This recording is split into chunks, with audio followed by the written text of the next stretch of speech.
Baik, perkenalkan nama saya Herlin Marini, NIM 1903080066. Di sini saya akan mempresentasikan tugas UAS saya yang berjudul Multikulturalisme dalam Pendidikan Anak Usia Dini.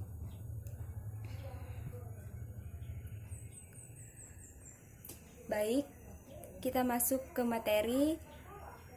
Materi yang pertama, yang A, yaitu pengertian multikulturalisme. Multikulturalisme mencakup suatu pemahaman, penghargaan, dan penilaian atas budaya seseorang, serta menghormati dan keingintahuan tentang budaya etnis orang lain. Berbagai pengertian mengenai multikulturalisme tersebut dapat disimpulkan bahwa inti dari multikulturalisme adalah menghargai penerimaan dan penghargaan terhadap sesuatu kebudayaan, baik kebudayaan sendiri maupun kebudayaan orang lain. Nah, setiap orang ditekankan untuk saling menghargai dan menghormati setiap kebudayaan yang ada di masyarakat. Apapun bentuknya, satu kebudayaan harus dapat diterima oleh setiap orang tanpa membedakan antara satu kebudayaan dan kebudayaan yang lain. Oleh karena itu, penerapan dan pemahaman akan multikulturalisme perlu dilakukan sejak usia dini. Penanaman tersebut tentu saja melalui pengembangan kesadaran akan multikultural tersebut. Kesadaran multikultural adalah penghargaan dan pengertian akan budaya masyarakat, status sosial, ekonomi, gender. Kesadaran itu juga meliputi pemahaman akan budaya sendiri.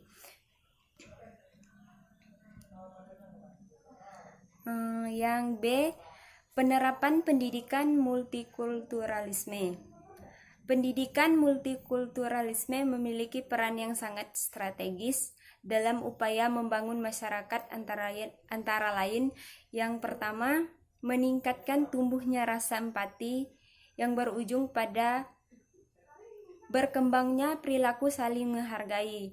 Nah, contohnya misalnya kita menerapkan contoh saling menghargai kepada anak, misalnya kita mengajarkan kepada anak saling menghargai, misalnya menghargai guru ketika di kelas, misalnya memberikan sapa, salam.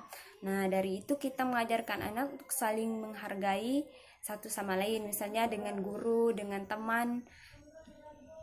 Yang kedua, mengantisipasi terjadinya konflik yang disebabkan adanya perbedaan agama, suku, budaya, jenis kelamin, dan sebagainya. Terus yang selanjutnya, membangun proses interaksi sosial yang positif dalam masyarakat yang beragam. Yang selanjutnya, membangun proses pendidikan yang adil bagi semua anak sesuai dengan kriterianya, sehingga anak akan mampu membangun kolaborasi dan memiliki komitmen nilai yang tinggi dalam kehidupan bermasyarakat. Nah, jadi kita memberikan sikap adil kepada anak, kita tidak boleh pandang bulu, misalnya anak A miskin, anak A kaya. Jadi kita harus sama-sama bisa menghargai anak A dan yang B.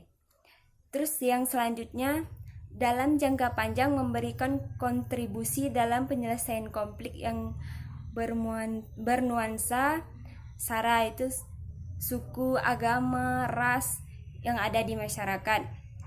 Pendidikan multikulturalisme memiliki dampak jangka panjang bagi bangsa Indonesia, terutama dalam upaya memperkuat persatuan dan kesatuan bangsa.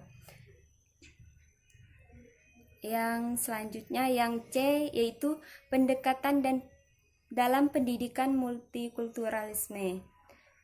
Pengetahuan dalam pendidikan multikulturalisme mencakup pengetahuan tentang pendidikan dan keterampilan mendidik yang melibatkan konsep, teori, penelitian dan pendekatan yang efektif. Nah, pendekatan pendidikan yang efektif itu mencakup beberapa hal, yaitu sebagai berikut. Yang pertama, menggunakan praktek-praktek pendidikan yang sesuai dengan perkembangan siswa, yaitu termasuk di dalam memelihara gagasan setiap anak tentang konsep diri dan identitas kelompok, serta membangun program pembelajaran yang mendorong anak untuk memperdalam ikatan dengan keluarga dan masyarakat, serta mengetahui dan menghargai keunikan keluarga dalam masyarakat. Yang selanjutnya, memiliki dan menggunakan materi yang tidak bias budaya. Nah, tidak bias budaya itu harus sesuai dengan apa yang kita ajarkan, harus sepaham. Nah, jadi kita memilih dan menggunakan materi yang sesuai dengan yang telah kita ajarkan. Terus yang selanjutnya, mendukung bahasa dan komunikasi verbal anak. Nah, mendukung bahasa dan komunikasi verbal anak ini misalnya dengan kita bisa mengajarkan anak melalui mimik wajah, gerakan tangan. Nah, jadi kita bisa mengajarkan anak berbahasa dengan cara gerakan tangan dan mimik wajah gitu. Terus yang selanjutnya, mendukung proses belajar atas intensif anak sehingga pemahaman dan pengetahuan anak berkembang. Nah, jadi kita harus mendukung proses belajar anak agar anak bisa berkembang melalui proses pembelajaran yang telah kita berikan. Terus yang selanjutnya, menandai proses belajar sebagai proses yang berkesinambungan yang tidak terhenti pada satu titik, tetapi terus-menerus untuk membangun manusia paripurna yang siap menghadapi setiap tantangan. Nah, jadi kita menandai proses belajar sebagai proses yang berkesinambungan, jadi tidak berhenti di situ saja gitu. Terus yang selanjutnya, membimbing proses belajar dan perilaku anak sehingga memahami norma-norma sosial, nilai-nilai yang berlaku di masyarakat. Proses pembimbing ini disertai dengan pemberitaan teladan karena anak belajar dengan cara intensif atau meniru. Nah, di sini kita memberikan bimbingan kepada anak agar anak bisa berperilaku baik sehingga memahami apa yang telah kita berikan kepada mereka. Seperti itu.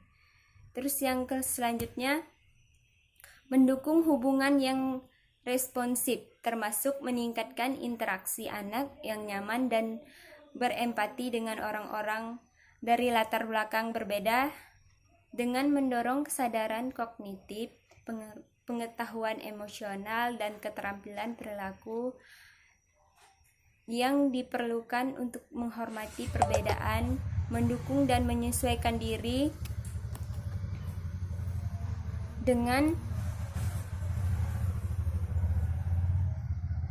perbedaan secara efektif dan nyaman, serta memahami pri-kemanusiaan umum yang dimiliki oleh semua orang. Nah, hubungan yang responsif sangat membantu anak dalam proses pertumbuhan dan perkembangan sehingga dapat optimal. Yang selanjutnya, menciptakan dan memelihara lingkungan belajar baik di dalam maupun di luar ruangan sehingga anak dalam kondisi siap dan senang belajar. Jadi kita menciptakan dan memelihara lingkungan belajar anak agar anak suka dan mau belajar hingga anak senang belajar dengan kita gitu. Terus yang selanjutnya, membentuk dan menggunakan pusat-pusat pembelajaran. Terus yang selanjutnya, menggunakan permainan sebagai dasar pembelajaran anak. Karena bermain adalah dunia anak, sehingga melalui bermain anak belajar. Melalui bermain pula anak mengenai aturan-aturan dasar dalam kehidupan bermasyarakat melalui aturan main sederhana. Nah, misalnya untuk saling menghargai, menjaga alat permainan, rukun, berbagi, dan sebagainya.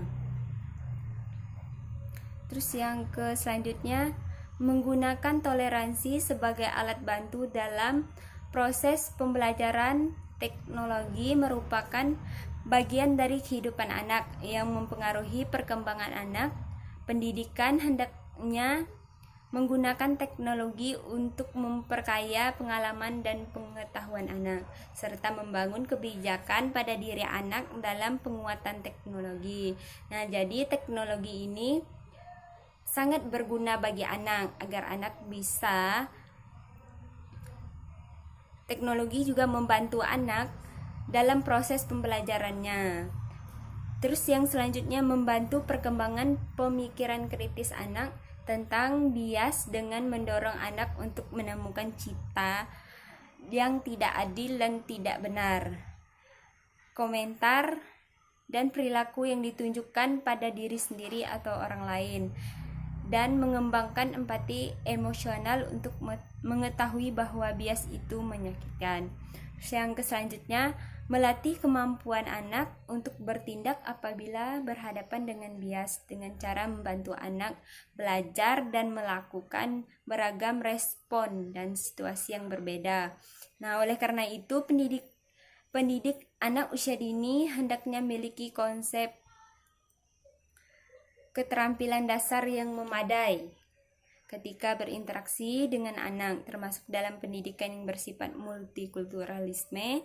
Pendidikan perlu menggunakan berbagai pendekatan dalam implementasi pendidikan multikulturalisme dan memahami anak sebagai satu kesatuan biopsikososio, yaitu biologis, fisiologis, dan sosiologis. Nah, sebagai suatu kesatuan, anak berkembang dalam setiap aspek namun berbeda-beda, baik dalam irama maupun kecepatannya. Pemahaman mengenai setiap didukung dalam pemahaman akan pertumbuhan dan perkembangan anak, membantu pendidikan untuk mengembangkan program pembelajaran yang multikulturalisme dan sesuai dengan kebutuhan anak. Terus yang D, keterkaitan antara multikulturalisme dan pendidik. Nah, pemahaman mengenai multikulturalisme hendaknya dimiliki oleh pendidik di PAUD karena akan sangat membantu pendidikan dan mengenalkan beragam anak secara komprehensif. Memahami tersebut akan membantu pendidik untuk mengembangkan strategi pembelajaran yang adil bagi semua anak tanpa memandang latar belakang, budaya, persoalan etnis, jenis kelamin, gender maupun hal latar belakang sosial ekonomi mereka. Nah, dengan demikian pendidik anak dapat hidup berdampingan secara produktif dalam dunia yang memang multikultural. Nah, pendidik sangat terkait dengan berbagai prioritas pada budaya-budaya yang berbeda serta interaksi antara budaya tersebut.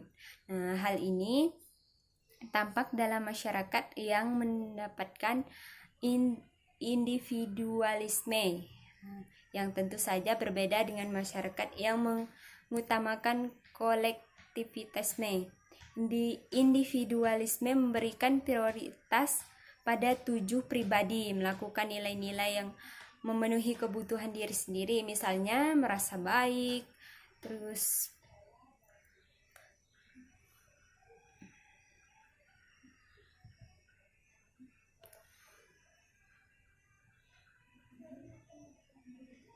perbedaan pribadi dan pencapaian serta kemandirian kolektivitas mementingkan nilai kelompok dengan mengembalikan tujuan pribadi untuk mempertahankan integrasi kelompok, saling berketergantungan antar anggota dalam hubungan yang harmonis. Terus yang selanjutnya yang ke E, kriteria pendidik PAUD dalam dunia yang multikultur. Nah, yang pertama, memahami materi pendidikan anak usia dini secara komprehensif sehingga dapat menyampaikan informasi yang lengkap dan benar kepada anak.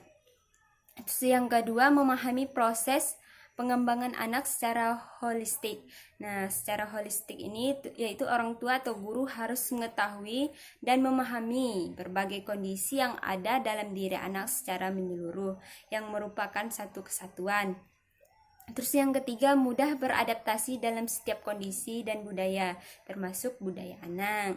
Misalnya, anak mampu beradaptasi, misalnya saling bermain, berbagi mainan, beradaptasi dengan lingkungan sekitar atau teman-teman sebayanya. Yang keempat, mampu mengimplementasi berbagai strategi pembelajaran untuk berinteraksi dengan anak yang memiliki latar belakang budaya, pengalaman, status sosial, ekonomi, dan pola pengasuhan yang berbeda. Yang selanjutnya, yang kelima, memiliki keterampilan untuk mengelola kelas dan memotivasi setiap anak.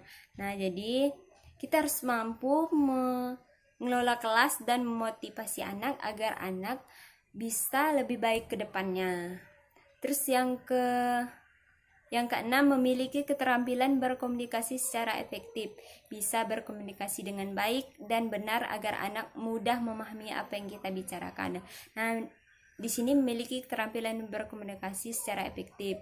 Kita bisa berkomunikasi dengan baik dengan anak, baik dan benar dengan anak agar anak bisa dan mudah memahami apa yang kita bicarakan. Yang selanjutnya, memiliki keterampilan untuk merancang dan melaksanakan pembelajaran yang sesuai dengan anak dengan berbagai perbedaan karakteristik. Terus yang selanjutnya, dapat melakukan penilaian terhadap perkembangan anak. Jadi kita dapat melakukan penilaian terhadap perkembangan anak. Yang selanjutnya, memiliki tanggung jawab dan komitmen profesional. Nah, jadi kita sebagai guru harus profesional dan harus memiliki tanggung jawab terhadap apa yang sudah kita miliki. Kita harus bertanggung jawab. Terus yang selanjutnya, dapat menjalin hubungan yang baik antara anak sama pendidik, orang tua maupun stakeholder yang lainnya. Nah, jadi kita harus menjalin hubungan baik itu dengan anak, dengan sesama pendidik maupun orang tua anak. Terus yang selanjutnya, peran pendidik PAUD dalam pendidikan multikulturalisme. Ini yang ke F, yaitu peran pendidikan PAUD dalam pendidikan multikulturalisme. Itu pendidikan adalah ujung tombak dalam pendidikan anak usia dini karena berinteraksi langsung dengan anak, termasuk juga dengan orang tua dan masyarakat. Nah, dengan demikian pendidikan memiliki peran yang sangat penting dalam proses pendidikan multikulturalisme.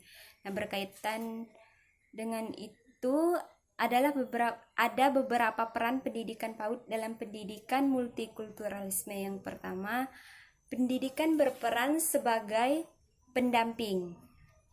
Pendidikan diharapkan dapat memberikan dampingan dan bimbingan kepada anak agar menjadi manusia pembangun yang sesuai dengan falsafah negara, yaitu yang menghayati dan melaksanakan berbagai aktivitas dengan mendasar pada filsafat negara. Nah, yang kedua, pendidikan berperan sebagai pengembang kurikulum.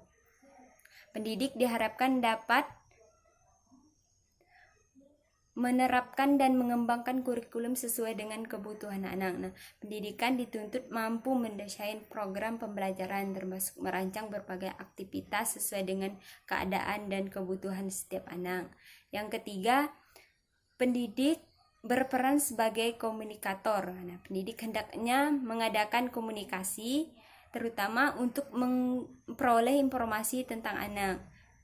Pendidik perlu berkomunikasi dan membangun hubungan baik dengan anak dengan mengetahui keadaan serta karakteristik karakteristik anak. Jadi kita harus berkomunikasi dengan anak, harus mendekatkan diri pada anak agar kita tahu karakter anak ini seperti apa gitu. Terus yang selanjutnya, pendidikan yang optimal.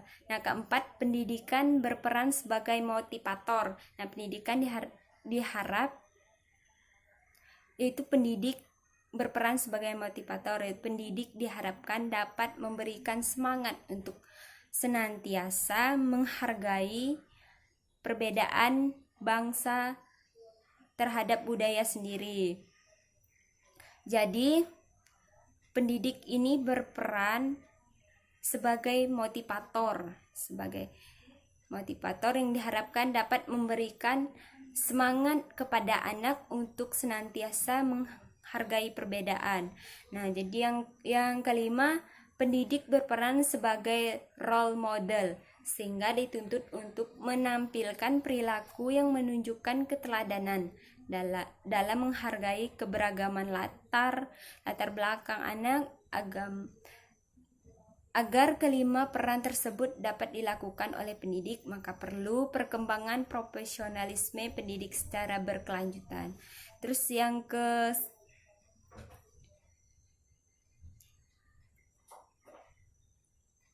ke selanjutnya yaitu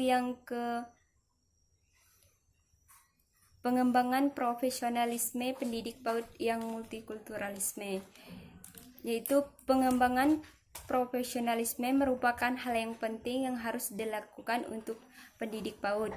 Meningkatkan bahwa keberagaman adalah hal yang penting terhadap anak dari anak dan masyarakat.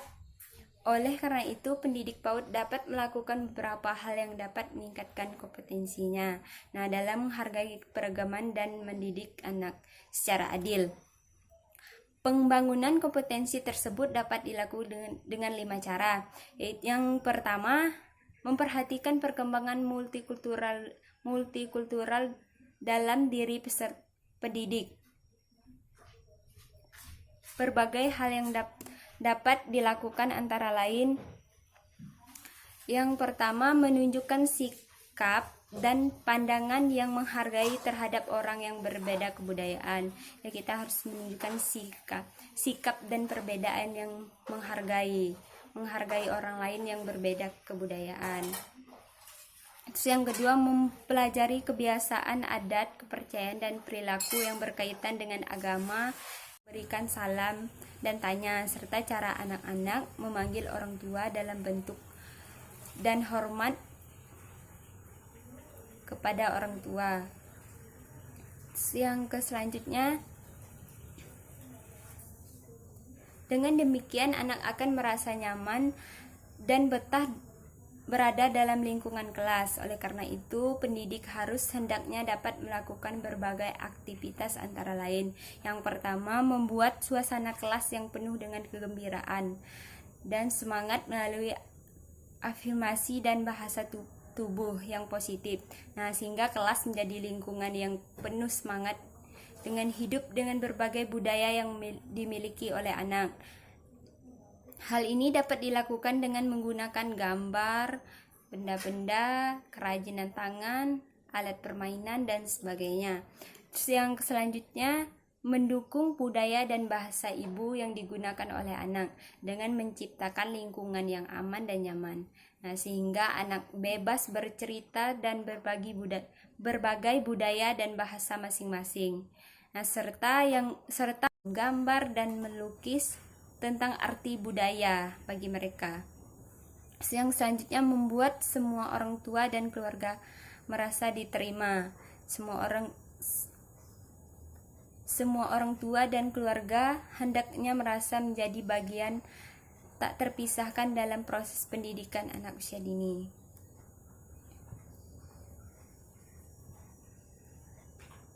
Dengan demikian, orang tua dan keluarga turut bertanggung jawab dan berpartisipasi aktif dalam proses pembelajaran.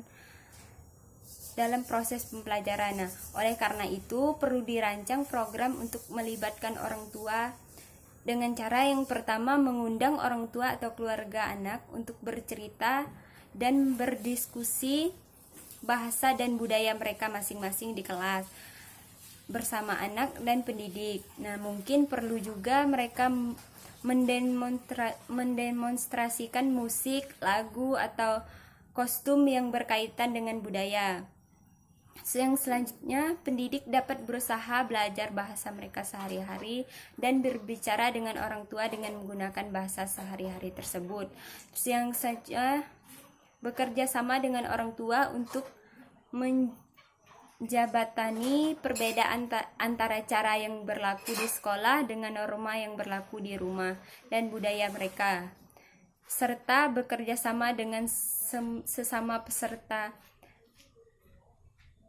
didik dan pendidik PAUD. Baik, sekian presentasi saya. Jika ada kata-kata yang salah, saya mohon maaf. Sekian dan terima kasih.